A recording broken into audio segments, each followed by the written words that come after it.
who said I was crazy about him. I never was any more crazy about him than I was about that man there. She pointed suddenly at me, and everyone looked at me accusingly. I tried to show by my expression that I had played no part in her past. The only crazy I was when I married him. I knew right away I made a mistake. He borrowed somebody's best suit to get married in, and never even told me about it. And the man came after it one day when he was out. She looked around to see who was listening. "Oh, is that your suit?" I said. This is the first I ever heard about it, but I gave it to him, and then I lay down and cried to beat the band all afternoon. She really ought to get away from him, resumed Catherine to me. They've been living over that garage for 11 years, and Tom's the first sweetie she ever had. The bottle of whiskey, a second one, was now in constant demand by all present, excepting Catherine, who felt just as good on nothing at all. Tom rang for the janitor and sent him for some celebrated sandwiches, which were a complete supper in themselves. I wanted to get out and walk eastward toward the park, through the soft twilight, but each time I tried to go, I became entangled in some wild strident argument which pulled me back, as if with ropes, into my chair. Yet high over the city, our line of yellow windows must have contributed their share of human secrecy to the casual watcher in the darkening streets, and I was him too,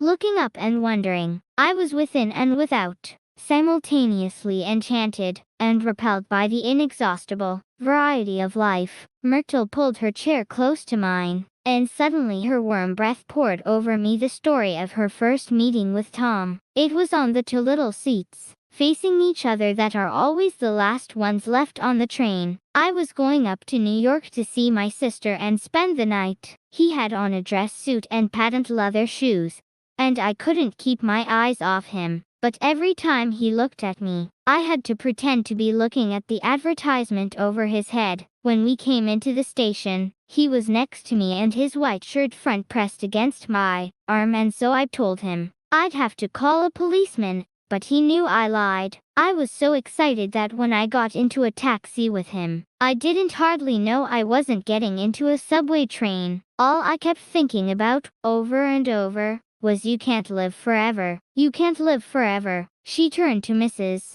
McKee and the room rang full of her artificial laughter. "My dear," she cried, "I'm going to give you this dress as soon as I'm through with it. I've got to get another one tomorrow. I'm going to make a list of all the things I've got to get. A massage and a wave and a collar for the dog, and one of those cute little ashtrays where you touch a spring, and a wreath with a black silk bow for Mother's grave that'll last all summer." I got to write down a list so I won't forget all the things I got to do. It was 9 o'clock. Almost immediately afterward, I looked at my watch and found it was 10. Mr. McKee was asleep on a chair with his fists clenched in his lap, like a photograph of a man of action. Taking out my handkerchief, I wiped from his cheek the remains of the spot of dried lather that had worried me all the afternoon. The little dog was sitting on the table, looking with blind eyes through the smoke, and from time to time groaning faintly. People disappeared,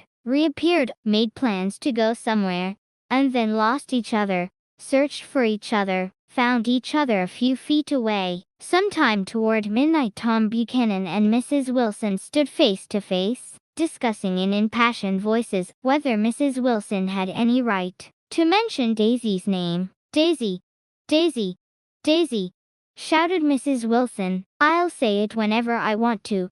Daisy, die." Making a short, deft movement, Tom Buchanan broke her nose with his open hand. Then there were bloody towels upon the bathroom floor, and women's voices scolding, and high over the confusion, a long broken wail of pain. Mr. McKee awoke from his doze and started in a daze toward the door. When he had gone halfway, he turned around and stared at the scene, his wife and Catherine scolding and consoling as they stumbled here and there among the crowded furniture, with articles of aid, and the despairing figure on the couch, bleeding fluently and trying to spread a copy of Town Tattle over the tapestry scenes of Versailles. Then Mr. McKee turned and continued on out the door. Taking my hat from the chandelier, I followed. "Come to lunch some day," he suggested, as we groaned down in the elevator. Where?